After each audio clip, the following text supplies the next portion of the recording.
you're wearing a lovely cap, and I think Yes. Myrtle was going to bring us a Fields of Green update. Look at my cap, it's really cool. It's nice. It fits really well. Nice trucker cap. Hello. Yeah. Yes, I got sport with this today, so I'm going to wear this. Yeah, how cool is that cap? And it looks really nice with the white against the black background there. And it is a proper UFlex, which I don't know. The boys will know what that means because us girls are a It's little still got the bit sticker on the front. oblivious. It's even got the stick on the front. With the sticker. There we go. Yeah, so that'll be coming off. Stays there. Sticker stays there. Yeah, it's like a certificate of authenticity, basically. Really. Yeah. No, it's not. It You really should not is. wear your fucking label that you bought it from is. on while you wear the clothes. Yeah. Well, I think maybe the type of cap label that it is quite cool. At least it's not the size or the, like XL on your t-shirt. Advertising that, right? So, if those of you that were watching the Hotbox show last week, you would have remembered that Keith was our presenter, and he's also our Fields of Green designer and significant other of our beautiful presenter today. And it's thanks to Keith that he's come up with these incredibly funky caps, and we're trying to evolve the Fields of Green merch as we go along. At the moment, we are a bit broke, so it's a bit difficult to get a whole lot of stock in. Yeah. So we've struck up a deal with Merch on Demand. So on our website, you will see that there's certain items which are including the caps. There are a few in stock, but you can also order them, and they'll make them specially for you and get them to you as soon as they can. Within So 7 to 10 working days, that's it. yeah, so that's not bad. And these are always going to be a limited edition, really high quality item, just like our socks. But I'm not going to get ahead of myself because next week we're gonna tell you all about the Fields of Green for all merchandise. But thanks to Keith for the caps. That's like high five on that one, bro. Yep. And you can get them on merchondemand.co.za, or you can go to the Fields of Green for all /shop, I think it is, and then Shop, yeah. or online shop. I think both of them go to the same place. Yeah.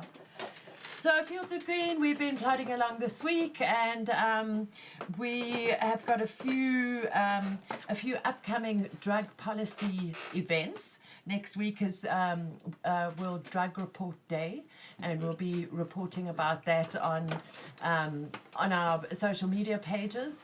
I think that it's very important to always stay in touch with what everybody's doing around the world. Yeah. On Saturday is our annual Support Don't Punish Day, and Fields of Green always joins into this. We sign on to their campaign. It is part of the IDPC, which is the International Drug Policy Consortium, and they have this day to unite people in our cause for Support Don't Punish. Now, it's really interesting, this phrase, Support Don't Punish, because I think as cannabis users, traders and cultivators, we need support from the law, and we need support from the government to keep the police away from us and all of that.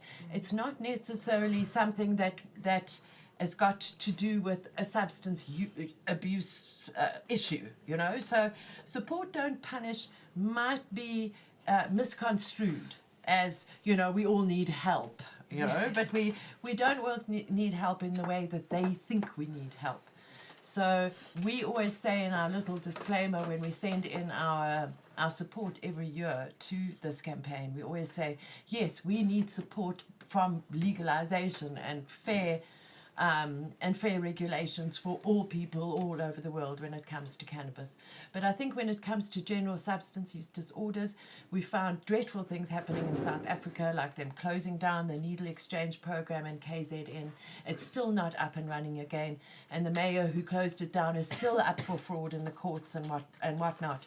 So we always stand in solidarity of our drug policy friends and the huge big hurdles that they have to jump across.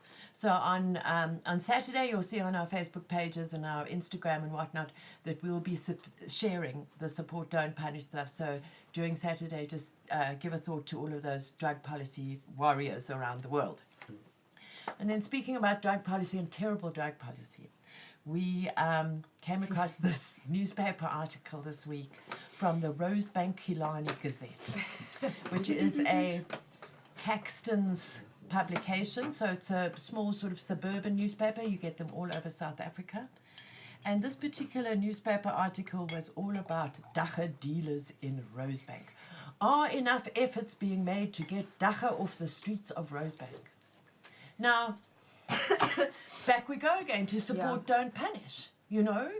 We've said in our manifesto, and we've said over and over again for the last 10 years, that support, don't punish. Why are those traders, why do they have to get off of the street? Why don't we support them, that there's regulations so that they can also continue to sell their bags of weed? And my big question always is, who are the customers? Who's the customers in Rosebank? Huh?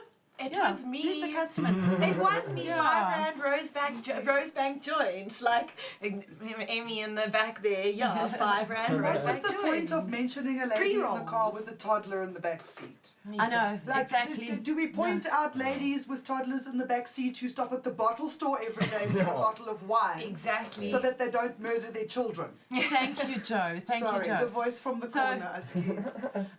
If any of those people who are trading dagga on the streets in Rosebank are perhaps watching the show, or you perhaps know of any of those traders in Rosebank, just send a message from us that we're there for you. You can always call our dagga arrest support helpline. Charles will chat to you if something happens to you, and if those dreadful Rosebank and Parkview and surrounds police get hold of you, we are there to support you. And always know that doesn't matter how many cannabis webinars there are in South Africa, you can have 57 webinars a week, and I promise you they don't talk about the guy who sells the matchbox on the corner. Yeah, And they that really wouldn't. upsets me, and then we get this stupid ignorant reporting here which gives all journalism in South Africa a really bad name. We've got to get the dagga dealers off the streets. No, we've got, what about all of these dagga seminars that we're having to watch day in and day out, you know? Who's helping them to legitimize their business? Who's helping them to Yeah. get a rent a Exactly. shop or market their business or Yeah. build They a just police 'cause they're website easy or targets, it's horrible. no, nothing.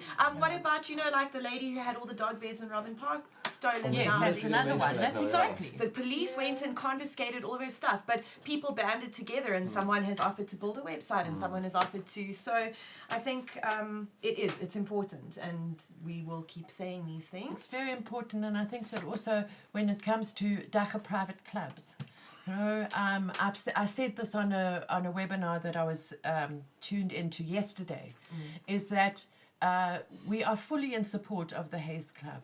We are fully supportive there. We're getting behind them in every single possible way. Yes. And I believe that Neil from the Haze Club is planning to start a podcast. And he's going to be he's going to be interviewing interesting people in the cannabis space all around South Africa. So we're looking really forward to collaborating with him in that. You know, he's got some time. His case has been postponed to September. So we really feel for him. But Neil, we love you, but the Haze Club case is elitist because also yesterday was the COOP, which is the University of Pretoria Cannabis Initiative that we are also very much part of, had a webinar all about dagga private clubs, or cannabis social clubs as they like to call them. Dagga private clubs, thank you very much. And I only tuned into bits and pieces, and unfortunately Suresh couldn't join us tonight because he's got no electricity at home.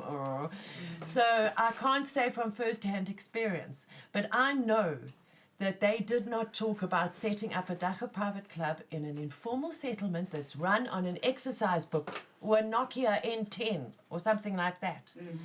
And the thing is that that's why we are very interested in the Haze Club case, is because we want dagga private clubs in the informal settlements, just the way that you can have a shebeen in an informal settlement.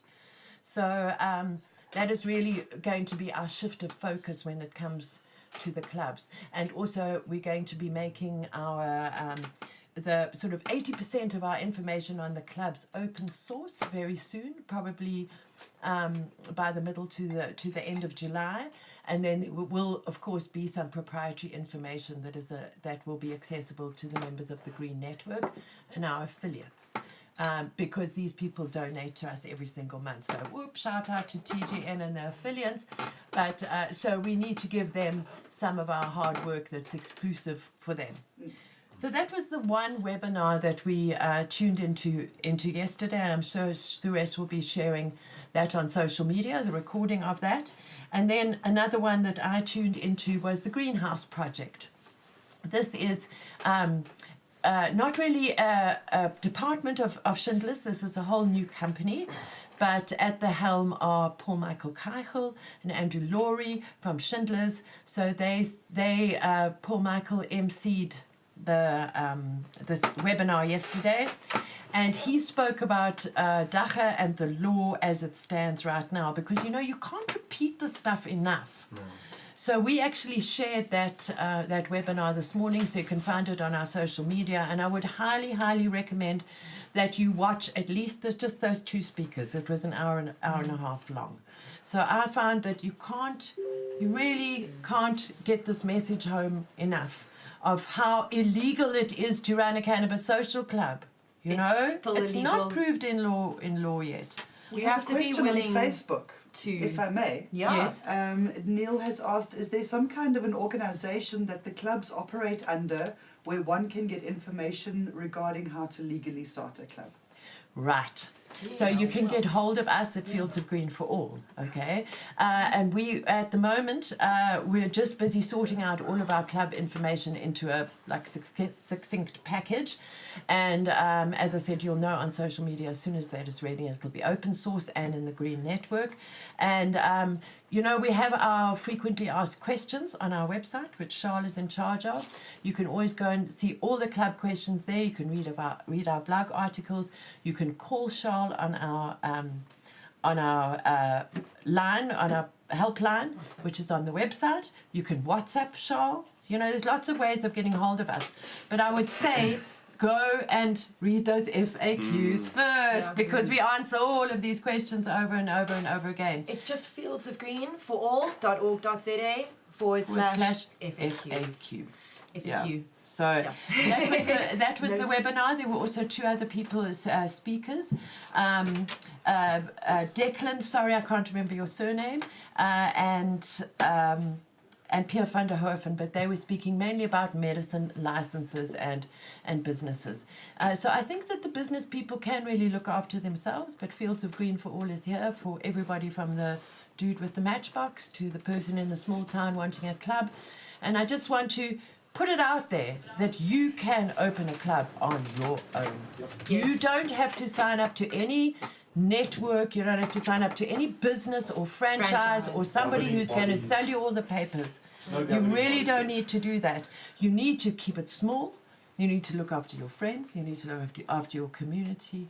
And that is really the golden rule. And you need to know your rights. You need to be informed. We have so much free information already on the website. And as Myrtle said, we are going to be putting a whole bunch more of that forward. So I think that's also keep it private. Yes, keep it private. Keep it private. You don't need to advertise.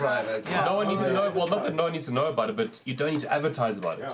Get your close group of friends, get them signed up properly, legitimately, and let them say to them, right, you can bring one person each, and that's how the system works. And it's such a natural flow, because good stoners bring good stoners. It will work. It works. If I tell you, hey man, I've joined this cool club, but the thing is, you have to be very loyal, it works. Because dude, I want to be there, I want to come and see, I want to know what's happening, because a lot less people have experienced in South Africa compared to, like, if you go to Amsterdam, it's a thing to do. It's very open. You walk inside that store, you're gonna experience that smell, that amazing feeling you get when you walk into a club. It's now like that here. It's awesome. You walk into a club and you immediately feel that feeling of, it's like the door closes behind you and you kind of feels like your house. You feel like you're at home. Exactly. You feel no one looks at you like indifferent. Exactly. Just like them, smoke, chill, relax. And you start to know everyone so well that no one wants to mess up a good thing. You know what I mean? The community is so small. You know every person that walks through there. They're not a member number. There's someone with a story. And someone that you've chilled with on an odd Wednesday when you walk. I love that. There's also some games. Yeah, exactly. This is a good point, and actually that Dan brought up, and I think it also, thank you, Mertz, did you have anything else for the Fields of Green update before we get to our studio guests? No, except that, so we had the Coop webinar, and we have the the greenhouse project webinar, and then there was one Chiba webinar that in association with GIBS, the Gordon Institute of Business Science. And there's one that was tonight. today, and there's one tonight that we're going to hopefully finish the show in time to watch the Chiba webinar on Laurie. What's the title again? It's on African cannabis. African cannabis, and they've got various people from around Africa, so we're certainly going to tune into that. And then we also have a government webinar that happened yesterday with the Gauteng government, but I'm not going to say anything about that because we're going to get shawled a little bit.